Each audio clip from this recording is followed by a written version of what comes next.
Olá, caro estudante, caro acadêmico, tudo bem com você? Espero que sim.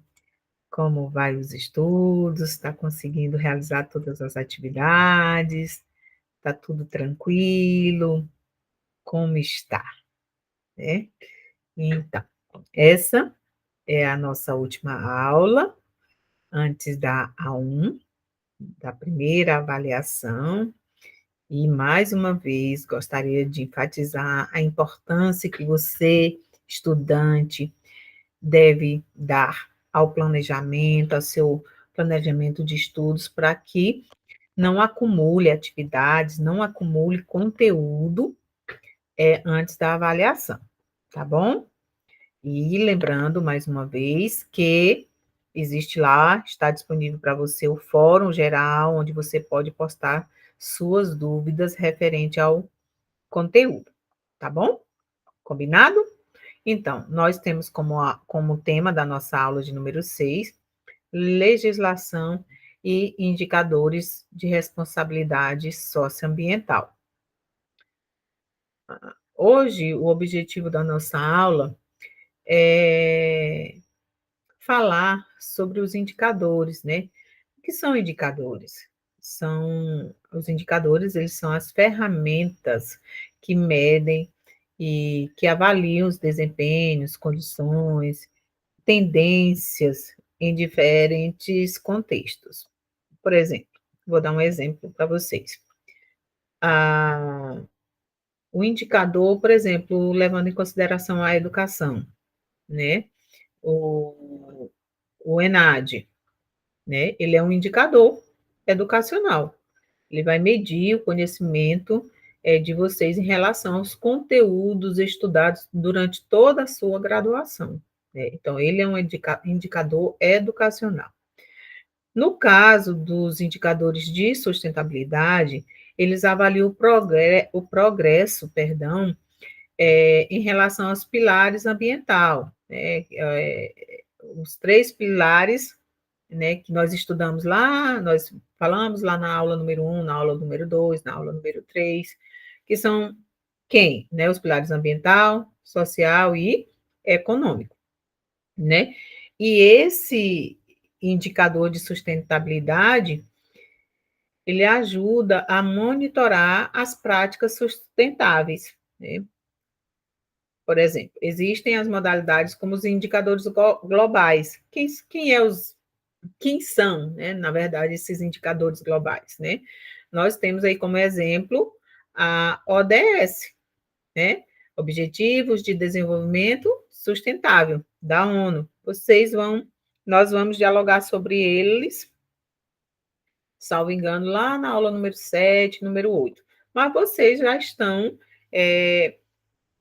estudando a respeito, né? Porque vocês estão desenvolvendo o projeto de extensão aí nas escolas, nos órgãos. Então, vocês já estão na prática estudando, conhecendo alguns desses objetivos, certo? E esse é um indicador global, né? E também tem como exemplo um indicador nacional, que é o IDSC, né, que é o Índice de Desenvolvimento Sustentável das Cidades, né? Ele é um indicador nacional, certo? E nesse caso, os indicadores, eles podem ser quantitativos, né?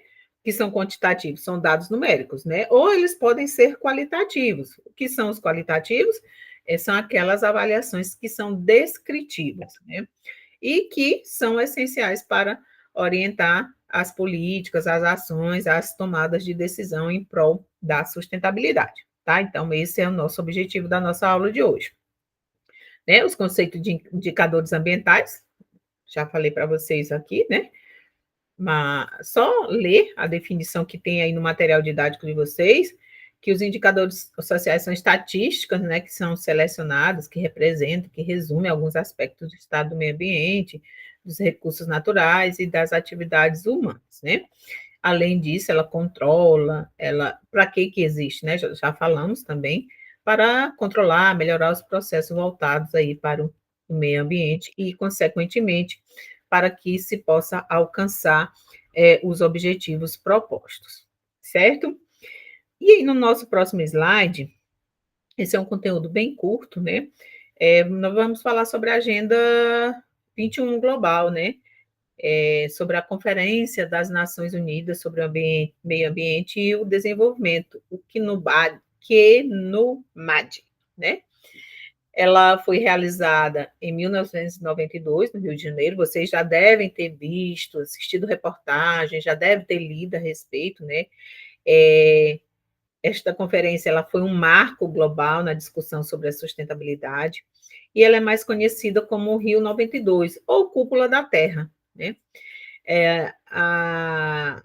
Reuniu chefes de todo o estado, de representantes de diversos países. E qual era o objetivo dessa cúpula, né? Era discutir, debater, dialogar sobre questões ambientais e de desenvolvimento, né? E aí, em decorrência dessa conferência, né, conhecida como Rio 92, é que resultou nos acordos firmados, né, com a Agenda 21. O que é a Agenda 21? Né? A Agenda 21 é um plano de ação para promover o desenvolvimento sustentável, né, e as convenções sobre mudanças climáticas e biodiversidade. Além disso, o Rio 92 ele destacou a necessidade de equilibrar crescimento econômico, proteção ambiental, destacou a importância sobre a justiça social, né? E todas essas ações ela influenciou na tomada de decisões, né? Na implementação de políticas globais e nacionais, certo? Aqui nesse slide trago para vocês sobre o marco regulatório da responsabilidade socioambiental, né? E o que é o marco regulatório, né? O marco regulatório é o conjunto de leis, de normas, de diretrizes, de políticas que orientam é, é, e regulamentam, perdão, as práticas de responsabilidade social. Observem aí que nós estamos falando sempre de ações, de práticas, dimensões, diretrizes, né? Então, são palavras-chave na nossa disciplina, né? Esse marco, ele busca garantir, o marco regulatório, ele busca garantir que as ações, né, elas contribuam para o desenvolvimento sustentável. Repito, equilibrando aspectos econômicos, sociais e ambientais, certo? E aí, para vocês aí aparece, eu não vou ler, tá? Mas aparece algumas datas importantes, alguns marcos, né? Eu vou pegar como exemplo 2010, foi implementada a Política Nacional de Resíduos Sólidos, que é a Lei 12.305/1. 2012 foi implementada o novo Código Florestal, né? Todo esse marco regulatório ele está disponível para vocês no material didático, tá bom? E com isso surgiu só lembrando que, que que surgiu aí as normas certificadoras, que é a ISO, a AS 8000, que fala sobre que teve como objetivo o quê? Promover promoção dos direitos humanos básicos e o atendimento das leis trabalhistas vigentes em cada país, né?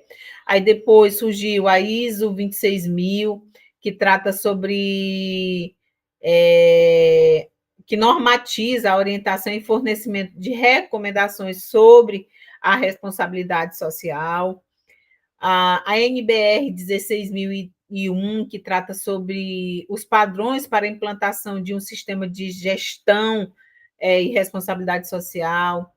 Depois traz a A1000, que é a certificação de cunho social, cujo foco principal é a relação entre a empresa e seus stakeholders, né?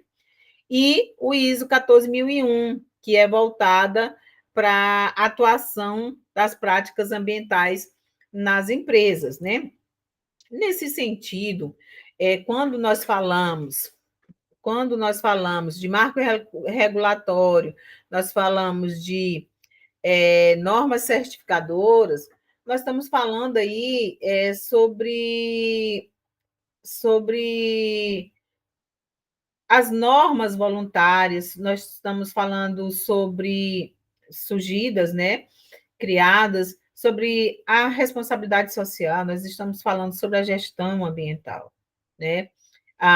O marco regulatório que trata sobre a responsabilidade social, como eu falei, é a ISO 26000, a que trata sobre a gestão ambiental é a ISO 14001, e essas normas, elas orientam as organizações a, a adotarem práticas responsáveis, né? Essas normas, como já disse, elas ajudam para padronizar e promover ações de transparência, né? Então, nós podemos dizer o que com tudo isso, pessoal? Nós podemos dizer que, em resumo, o marco regulatório, ele o marco regulatório, perdão, da responsabilidade socioambiental, ele é essencial para alinhar as ações de diversos segmentos, de diversos atores, né? Atendendo o quê? Os princípios de sustentabilidade, né? E com tudo isso, esses marcos regulatórios, eles garantem o desenvolvimento econômico, que o desenvolvimento econômico ele ocorra de forma ética, de forma inclusiva e de forma ambientalmente responsável, né? Então, diante de tudo isso, a, interromper o compartilhamento aqui. Diante de tudo isso, nós podemos dizer o quê, pessoal?